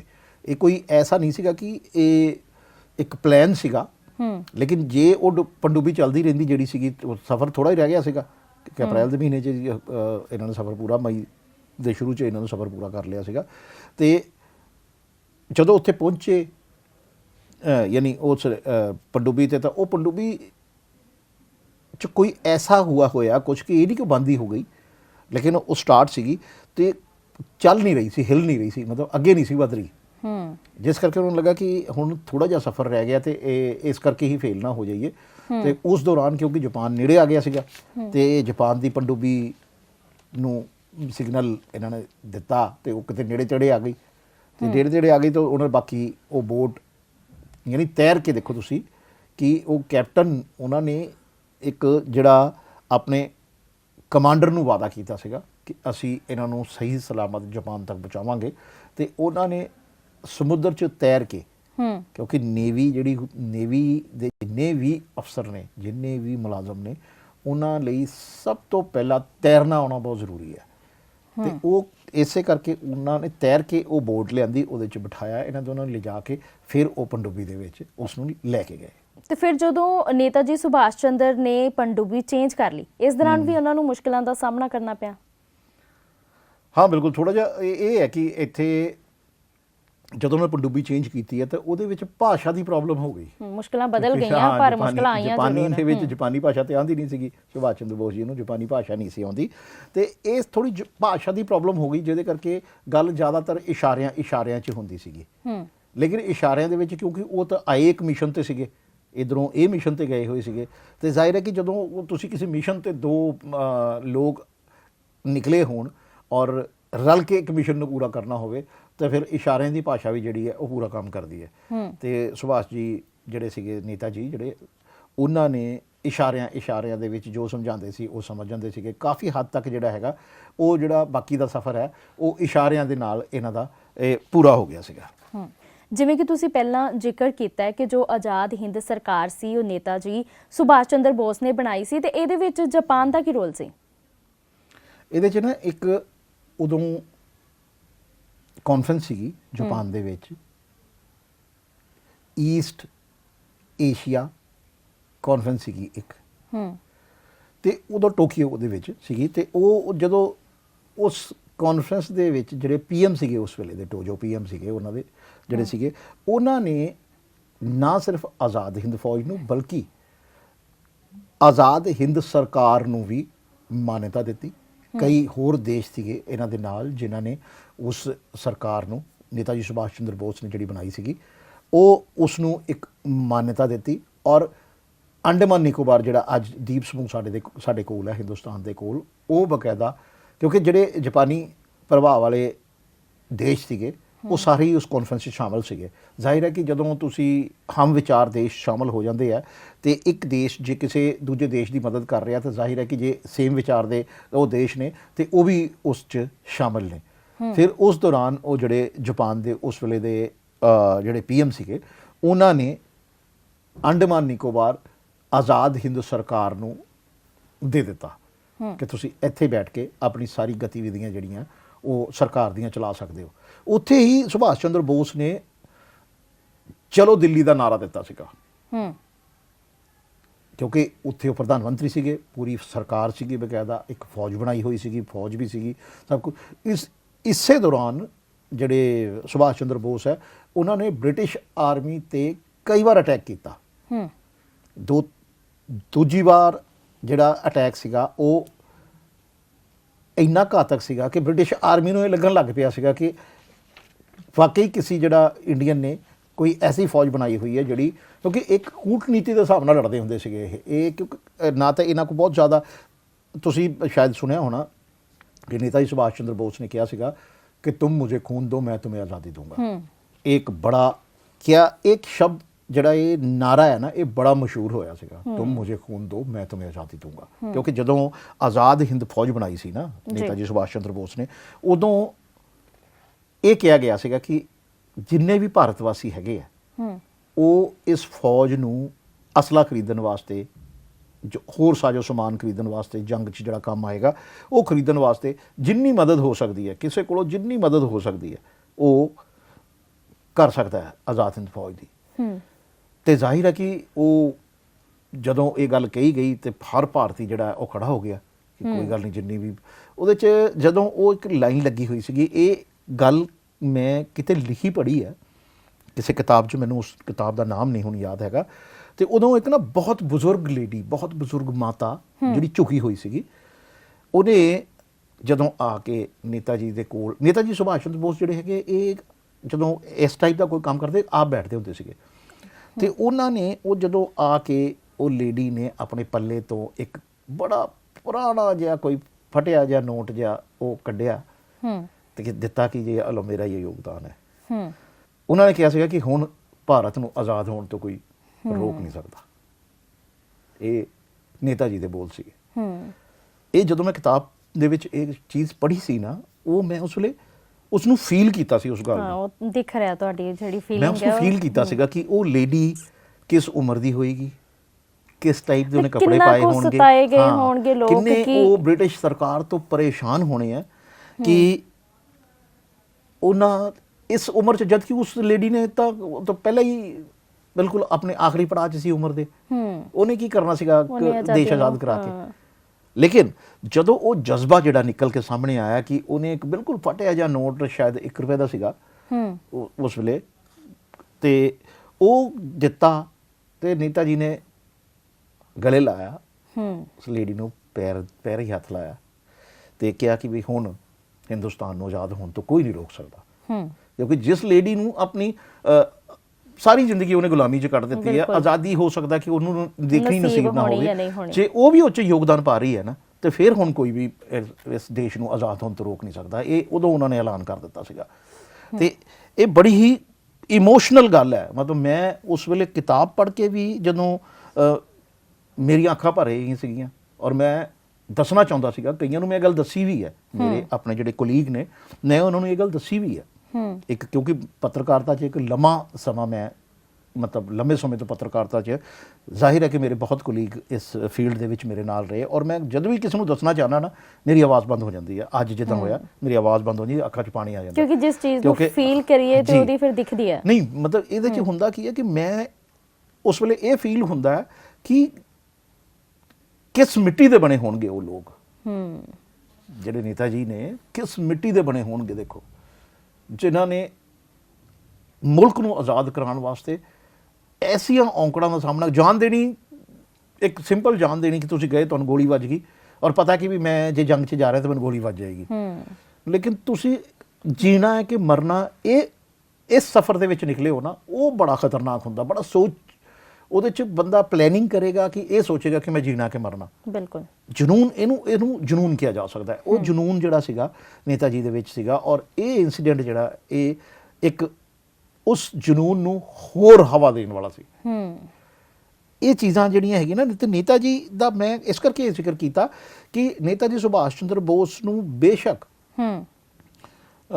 ਦੇਸ਼ ਦੇ ਵਿੱਚ ਆਪਾਂ ਉਹਨੂੰ ਨੇਤਾ ਜੀ ਕਹਿ ਦਿੰਦੇ ਹਾਂ, ਲੇਕਿਨ ਬਹੁਤ ਜ਼ਿਆਦਾ ਜਿਹੜਾ ਹੈ ਕਿਹਾ ਜਾਵੇ, ਮੌਜੂਦਾ ਸਰਕਾਰ ਜਿਹੜੀ ਹੈਗੀ ਹੈ ਇਹਦੇ 'ਚ ਚਲੋ ਇੱਕ ਵਾਰੀ ਉਹਨਾਂ ਦੇ ਨਾਮ ਦਾ ਝੰਡਾ ਇੱਕ ਵਾਰੀ PM ਮੋਦੀ ਨੇ 2018 'ਚ ਸ਼ਾਇਦ ਸੀਗਾ, ਉਹ ਲਾਲ ਕਿਲ੍ਹੇ 'ਤੇ ਫਹਿਰਾਇਆ ਸੀਗਾ ਤੇ ਉਹਨਾਂ ਨੂੰ ਯਾਦ ਕੀਤਾ ਗਿਆ ਬਕਾਇਦਾ। ਔਰ ਉਸ ਤੋਂ ਬਾਅਦ ਜਿਹੜੇ ਹੈ ਨੇਤਾ ਜੀ ਦੀਆਂ ਕੁਰਬਾਨੀਆਂ ਦਾ ਕਈ ਜਗ੍ਹਾ ਜ਼ਿਕਰ ਜਿਹੜਾ ਹੈਗਾ ਉਹ ਹੋਣਾ ਸ਼ੁਰੂ ਹੋਇਆ।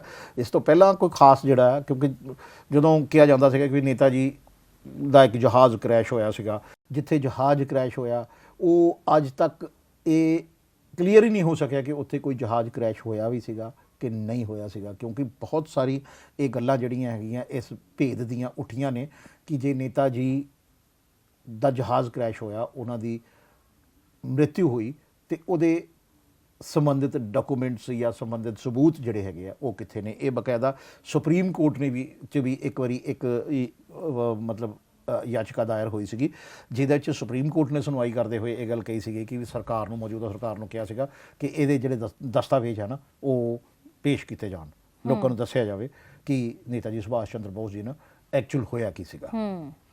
ਤੇ ਇਹ ਚੀਜ਼ਾਂ ਜਿਹੜੀਆਂ ਨਾ, ਮਤਲਬ ਇਸ ਐਸੇ ਲੀਡਰ ਨੂੰ ਜਿਹੜਾ ਜਿਹਨੇ ਦੇਸ਼ ਇੱਕ ਹਨੇਰੇ ਦੇ ਵਿੱਚ ਮਤਲਬ ਸਫ਼ਰ ਤੈਅ ਕੀਤਾ, ਇੱਕ ਹਨੇਰ ਗੁੱਪ ਦੇ ਵਿੱਚ, ਇੱਕ ਗੁਫਾ ਦੇ ਵਿੱਚ ਸਮਝ ਲਓ ਕਿ ਇੱਕ ਸਫ਼ਰ ਤੈਅ ਕੀਤਾ, ਨਿਕਲੇਗਾ ਵੀ ਕਿ ਨਹੀਂ ਜੀ, ਜਿਹਦਾ ਪਤਾ ਵੀ ਨਹੀਂ ਸੀਗਾ ਕਿ ਰਿਜ਼ਲਟ ਨਿਕਲੇਗਾ ਕਿ ਨਹੀਂ ਨਿਕਲੇਗਾ, ਤੇ ਉਸ ਲੀਡਰ ਦਾ ਕੀ ਬਣਿਆ, ਇਹ ਜਾਣਨ ਦਾ ਅਧਿਕਾਰ ਉਸ ਦੇਸ਼ ਦੇ ਵਾਸੀਆਂ ਨੂੰ ਹੈ ਕਿ ਉਹਨਾਂ ਦੇ ਨਾਲ ਹੋਇਆ ਕੀ ਸੀਗਾ। ਜਿਵੇਂ ਤੁਸੀਂ ਦੱਸਿਆ ਕਿ ਸੁਭਾਸ਼ ਚੰਦਰ ਬੋਸ ਜਿਹੜੇ ਰਾਸ਼ਟਰਪਿਤਾ ਮਹਾਤਮਾ ਗਾਂਧੀ ਦੀਆਂ ਨੀਤੀਆਂ ਤੋਂ ਬਹੁਤ ਜ਼ਿਆਦਾ ਪ੍ਰਭਾਵਿਤ ਸੀ, ਤੇ ਫਿਰ ਇਹਨਾਂ ਦੇ ਵਿੱਚ ਮਤਭੇਦ ਕਿਉਂ ਹੋਏ? ਜਾਂਦੇ ਜਾਂਦੇ ਇੱਕ ਵਾਰੀ ਇਹਦੇ ਬਾਰੇ ਚ ਦੱਸ ਦਿਓ। ਮੈਂ ਤੁਹਾਨੂੰ ਇਹ ਗੱਲ ਦੱਸਦਾ ਕਿ ਕਿਉਂਕਿ ਮਹਾਤਮਾ ਗਾਂਧੀ ਕਾਂਗਰਸ ਨੂੰ ਇੱਕ ਤਰ੍ਹਾਂ ਦਾ ਚਲਾਉਣ ਦਾ ਜਿਹੜਾ ਜ਼ਿੰਮਾ ਸੀ ਨਾ, ਉਹ ਮਹਾਤਮਾ ਗਾਂਧੀ ਦੀ ਸੀਗਾ। ਬੇਸ਼ੱਕ ਉਹ ਇੰਟਰਨਲ ਕੁਝ ਨਹੀਂ ਸੀਗੇ, ਲੇਕਿਨ ਉਸ ਨੂੰ ਚਲਾਉਣ ਦਾ ਜ਼ਿੰਮਾ ਉਹਨਾਂ ਦਾ ਸੀਗਾ। ਜਦੋਂ ਸੁਭਾਸ਼ ਚੰਦਰ ਬੋਸ 1938 'ਚ ਰਾਸ਼ਟਰੀ ਕਾਂਗਰਸ ਦੇ ਪ੍ਰਧਾਨ ਬਣੇ ਸੀਗੇ, ਉਦੋਂ ਤੋਂ ਹੀ ਸਮਝ ਲਓ ਤੁਸੀਂ ਕਿ ਮਹਾਤਮਾ ਗਾਂਧੀ ਔਰ ਸੁਭਾਸ਼ ਚੰਦਰ ਬੋਸ ਜੀ ਦੇ ਮਤਭੇਦ ਸ਼ੁਰੂ ਹੋ ਗਏ ਸੀ, ਕਿਉਂਕਿ ਇੱਕ ਲੜਕੇ ਆਜ਼ਾਦੀ ਲੈਣ ਵਾਲਾ ਨੇਤਾ ਤੇ ਇੱਕ ਡਿਪਲੋਮੈਟਿਕ ਢੰਗ ਨਾਲ ਆਜ਼ਾਦੀ ਲੈਣ ਵਾਲੇ ਨੇਤਾ ਦੇ ਵਿਚਾਰ ਤਾਂ ਮੈਂ ਆਪਸ 'ਚ ਕਦੀ ਮਿਲ ਨਹੀਂ ਸਕਦੇ। ਬਸ ਸਮਝ ਲਓ ਕਿ ਉਹ ਉਦੋਂ ਤੋਂ ਹੀ ਮਤਭੇਦ ਸ਼ੁਰੂ ਹੋ ਗਏ ਸੀਗੇ, ਤੇ ਉਹਨਾਂ ਨੇ ਇਸੇ ਕਰਕੇ ਮੇਰੇ ਖਿਆਲ 1 ਸਾਲ ਹੀ ਸਿਰਫ 39 ਦੇ ਵਿੱਚ ਉਹਨਾਂ ਨੇ ਅਸਤੀਫਾ ਵੀ ਦੇ ਦਿੱਤਾ ਸੀਗਾ ਰਾਸ਼ਟਰੀ ਅਧਿਕਸ਼ ਤੋਂ, ਜਿਹੜਾ ਉਹਦੇ ਚੁਣੇ ਗਏ ਸੀ, ਪ੍ਰਧਾਨ ਚੁਣੇ ਗਏ ਸੀਗੇ ਰਾਸ਼ਟਰੀ ਕਾਂਗਰਸ ਦੇ, ਤੇ ਉਸ ਤੋਂ ਬਾਅਦ ਉਹਨਾਂ ਨੇ ਅਸਤੀਫਾ ਦੇ ਦਿੱਤਾ ਸੀਗਾ। ਫਿਰ ਜਦੋਂ ਇੱਕ ਹੋਰ ਮਤਭੇਦ ਦਾ ਕਾਰਨ ਸੀਗਾ ਉਹ ਇਹ ਸੀਗਾ ਕਿ ਜਦੋਂ ਮਹਾਤਮਾ ਗਾਂਧੀ ਨੇ ਅੰਗਰੇਜ਼ਾਂ ਦੇ ਨਾਲ ਸਮਝੌਤਾ ਕੀਤਾ ਕਿ ਤੁਸੀਂ ਹੁਣ ਸਾਰੇ ਸਾਡੇ ਕੈਦੀ ਛੱਡ ਦੋਗੇ, ਉਹ ਉਹਨਾਂ ਨੇ ਕਿਹਾ, ਉਸ ਸਮਝੌਤੇ ਦੇ ਬਕਾਇਦਾ ਸਾਈਨ ਹੋ ਗਏ, ਲੇਕਿਨ ਉਹਦੇ ਵਿੱਚ ਭਗਤ ਸਿੰਘ, ਰਾਜਗੁਰੂ ਤੇ ਸੁਖਦੇਵ ਨੂੰ ਨਹੀਂ ਛੱਡਿਆ ਗਿਆ, ਜਿਸ ਦੇ ਲਈ ਇਹ ਇਤਰਾਜ਼ ਨੇਤਾ ਜੀ ਨੂੰ ਰਿਹਾ ਹਮੇਸ਼ਾ ਕਿ ਉਹ ਕਿਉਂ ਨਹੀਂ, ਉਹਨਾਂ ਨੂੰ ਕਿਉਂ ਨਹੀਂ ਛੱਡਿਆ ਗਿਆ। ਇਸ ਕਰਕੇ ਇਹ ਚੀਜ਼ਾਂ ਜਿਹੜੀਆਂ ਹੈ ਨਾ, ਇਹ ਆਪਾਂ ਇਹ ਕਹਿ ਸਕਦੇ ਹਾਂ ਕਿ ਜਦੋਂ ਭਗਤ ਸਿੰਘ ਵਰਗੇ ਕ੍ਰਾਂਤੀਕਾਰੀਆਂ ਨੂੰ ਰਿਹਾ ਕਰਨ ਤੋਂ ਇਨਕਾਰ ਕਰ ਦਿੱਤਾ ਗਿਆ, ਕਿਉਂਕਿ ਉਹ ਵੀ ਥੋੜੇ ਲੜਕੇ ਹੀ ਆਜ਼ਾਦੀ ਚਾਹੁੰਦੇ ਸੀਗੇ। ਬਿਲਕੁਲ। ਤੇ ਸੁਭਾਸ਼ ਚੰਦਰ ਬੋਸ ਵੀ ਉਸੇ ਨੇਚਰ ਦੇ ਸੀਗੇ। ਬਿਲਕੁਲ। ਇਸ ਕਰਕੇ ਜਦੋਂ ਇਹ ਚੀਜ਼ਾਂ ਜਿਹੜੀਆਂ ਨਾ ਫਿਰ ਮਤਭੇਦ ਜ਼ਾਹਿਰ ਹੈ ਕਿ ਇੱਕ ਗਰਮ ਦਲ ਦਾ ਬੰਦਾ ਹੋਵੇ ਤੇ ਇੱਕ ਨਰਮ ਦਲ ਦਾ ਹੋਵੇ ਤੇ ਵਿਚਾਰਧਾਰਾ ਤਾਂ ਬਿਲਕੁਲ ਆਪੋਜ਼ਿਟ ਹੋ ਗਈ ਨਾ। ਬਸ ਉਹੀ ਸੀਗੀ, ਉਹੀ ਇਹਨਾਂ ਦੇ ਮਤਭੇਦ ਸੀਗੇ ਉਦਾਂ। ਤੇ ਕਿਉਂਕਿ ਗਾਂਧੀ ਜੀ ਨੇ ਦੇਸ਼ ਦੀ ਆਜ਼ਾਦੀ ਵਾਸਤੇ ਜੋ ਕੁਝ ਕੀਤਾ ਹੈ ਉਹ ਸਾਰੇ ਦੇਸ਼ ਦੇ ਸਾਹਮਣੇ ਹੈ। ਤੇ ਲੇਕਿਨ ਜੋ ਸੁਭਾਸ਼ ਚੰਦਰ ਬੋਸ ਨੇ ਦੇਸ਼ ਦੀ ਆਜ਼ਾਦੀ ਵਾਸਤੇ ਕੀਤਾ ਉਹ ਵੀ ਸਾਰੇ ਦੇਸ਼ ਦੇ ਸਾਹਮਣੇ ਬਿਲਕੁਲ ਉਸੇ ਤਰ੍ਹਾਂ ਹੋਣਾ ਚਾਹੀਦਾ ਜਿਵੇਂ ਕਿ ਮਹਾਤਮਾ ਗਾਂਧੀ, ਰਾਸ਼ਟਰਪਿਤਾ ਮਹਾਤਮਾ ਗਾਂਧੀ ਦੇ ਕੀਤਿਆਂ ਦਾ ਸਾਹਮਣੇ ਆਉਂਦਾ ਹੈ। ਕਿਤਾਬਾਂ ਦੇ ਵਿੱਚ ਬਕਾਇਦਾ ਸਭ ਇਹਦੇ 'ਚੋਂ ਇਹ ਬਹੁਤ ਬਰੀਕੀ ਜਿਹੜੀ ਹੈ ਉਹ ਪੜ੍ਹਾਈ ਨਹੀਂ ਜਾਂਦੀ, ਜਿਸ ਕਰਕੇ ਇਹ ਚੀਜ਼ਾਂ ਜੀ ਬਹੁਤ ਸਾਰੀਆਂ ਜਿਹੜੀਆਂ ਜਿੱਦਾਂ ਆਪ ਅੱਜ ਜ਼ਿਕਰ ਕੀਤਾ ਬਹੁਤ ਸਾਰੀ ਚੀਜ਼ਾਂ ਇੱਦਾਂ ਦੀਆਂ ਹੈਗੀਆਂ ਜਿਹੜੀਆਂ ਮੇਰਾ ਖਿਆਲ ਹੈ ਕਿ ਅਣਸੁਣੀਆਂ ਵੀ ਹੈਗੀਆਂ। ਔਰ ਜਿਹੜੀ ਪੀੜ੍ਹੀ ਹੈ, ਅੱਜ ਦੀ ਪੀੜ੍ਹੀ ਜਿਹੜੀ ਹੈ, ਮੈਨੂੰ ਨਹੀਂ ਲੱਗਦਾ ਕਿ ਉਹਨਾਂ ਨੂੰ ਪਤਾ ਹੋਏਗਾ ਇਹਨਾਂ ਚੀਜ਼ਾਂ ਦਾ। ਅੱਜ ਦੀ ਪੀੜ੍ਹੀ ਜਾਂ ਤੁਸੀਂ ਕਹਿ ਲਓ ਕਿ 2 ਦਹਾਕਿਆਂ ਪਿੱਛੇ ਦੀ ਪੀੜ੍ਹੀ ਹੈਗੀ ਕਿ ਉਹਨਾਂ ਨੂੰ ਇਸ ਗੱਲ ਨਾਲ ਕੋਈ ਇੰਟਰਸਟ ਜਾਂ ਕੋਈ ਉਹਨਾਂ ਨੂੰ ਪਤਾ ਹੋਏਗਾ, ਕਿਉਂਕਿ ਉਹਨਾਂ ਨੂੰ ਉਨਾ ਕੁ ਪੜ੍ਹਾਇਆ ਗਿਆ ਜਿੰਨਾ ਕੁ ਸੁਭਾਸ਼ ਚੰਦਰ ਬੋਸ ਦਾ ਉੱਪਰਲੀ ਪਰਤ ਦੇ ਵਿੱਚ ਮਤਲਬ ਰੋਲ ਸੀਗਾ। ਉਹ ਕਾਂਗਰਸ ਦੇ ਅਧਿਆਕਸ਼ ਰਹੇ ਜਾਂ ਕਿਆ ਮਤਭੇਦ ਰਹੇ, ਕੀ ਉਹਨਾਂ ਦੀ ਵਿਚਾਰਧਾਰਾ ਸੀਗੀ, ਕਿ ਇਹ ਕਦੀ ਨਹੀਂ ਪੜ੍ਹਾਇਆ ਗਿਆ ਹੋਣਾ। ਤੇ ਇਸ ਕਰਕੇ ਇਹ ਚੀਜ਼ਾਂ ਜਿਹੜੀਆਂ ਹੈ ਨਾ, ਜਿਹੜੇ ਲੀਡਰਾਂ ਨੇ, ਜਦੋਂ ਅਸੀਂ ਆਜ਼ਾਦੀ ਦੀ ਗੱਲ ਕਰਦੇ ਹਾਂ, ਦੇਸ਼ ਦੀ ਆਜ਼ਾਦੀ ਦੀ ਗੱਲ ਕਰਦੇ ਹਾਂ, ਤੇ ਉਦੋਂ ਵੀ ਜਦੋਂ ਦੇਸ਼ ਦੀ ਆਜ਼ਾਦੀ ਦੀ ਗੱਲ ਕਰਦੇ ਹਾਂ ਤਾਂ ਤਕਰੀਬਨ ਹਰ ਉਸ ਲੀਡਰ ਦਾ ਨਾਮ ਸਾਹਮਣੇ ਆਉਂਦਾ ਜਿਨ੍ਹਾਂ ਨੇ ਦੇਸ਼ ਦੀ ਆਜ਼ਾਦੀ ਵਾਸਤੇ ਬਹੁਤ ਕੁਝ ਕੀਤਾ, ਯੋਗਦਾਨ ਪਾਇਆ। ਠੀਕ ਹੈ। ਤੇ ਦੇਸ਼ ਦੀ ਆਜ਼ਾਦੀ ਵਾਸਤੇ ਹੀ ਸੁਭਾਸ਼ ਚੰਦਰ ਬੋਸ ਨੇ ਬਹੁਤ ਵੱਡਾ ਰੋਲ ਅਦਾ ਕੀਤਾ ਹੈ। ਯਾਨੀ ਇੱਕ ਨੀਂਹ ਜਿਹੜੀ ਆਪਾਂ ਕਹਿ ਸਕਦੇ ਹਾਂ, ਨੀਂਹ ਜਿਹੜੀ ਰੱਖੀ ਹੈ ਉਹ ਉਹਨਾਂ ਨੇ ਰੱਖੀ ਹੈ ਤੇ ਉਹ ਉਸ ਨੂੰ ਅੱਗੇ ਵਧਾਇਆ ਗਿਆ ਬਾਕੀ ਹੋਰ ਲੀਡਰਾਂ ਵੱਲੋਂ। ਤੇ ਇਹ ਜਿਹੜੀ ਚੀਜ਼ਾਂ ਆ ਇਹ ਖੁੱਲ੍ਹ ਕੇ ਸਾਹਮਣੇ ਆਉਣੀ ਚਾਹੀਦੀਆਂ ਬਿਲਕੁਲ ਦੇਸ਼ ਦੇ ਬਾਕੀ ਲੀਡਰਾਂ ਵਾਂਗ। ਤੇ ਇਹ ਸੀ ਸਾਡਾ ਅੱਜ ਦਾ ਮੁੱਦਾ, ਜਿਸ ਦੇ ਵਿੱਚ ਅਸੀਂ ਨੇਤਾ ਜੀ ਸੁਭਾਸ਼ ਚੰਦਰ ਦੇ ਜੀਵਨੀ ਦੇ ਬਾਰੇ 'ਚ ਗੱਲ ਕੀਤੀ, ਉਹਨਾਂ ਦੇ ਅਣਸੁਣੇ ਕਿੱਸਿਆਂ ਦੇ ਬਾਰੇ 'ਚ ਗੱਲ ਕੀਤੀ। ਕੱਲ੍ਹ ਫੇਰ ਕਿਸੇ ਨਵੇਂ ਮੁੱਦੇ ਦੇ ਨਾਲ ਤੁਹਾਡੇ ਨਾਲ ਜੁੜਾਂਗੇ। ਤਦ ਤੱਕ ਲਈ ਦਿਓ ਇਜਾਜ਼ਤ। ਧੰਨਵਾਦ।